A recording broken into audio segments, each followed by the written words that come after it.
Hi students, நம்ம இந்த வீடியோவில் square root perfect square root எப்படி எழுதுறது அப்படின்னு நம்ம பார்க்கலாம்.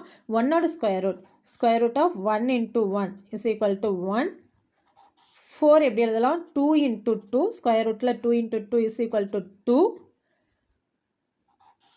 9 அப்படிங்கிறது 3 into 3, ஸோ ஆன்சர் இஸ் 3.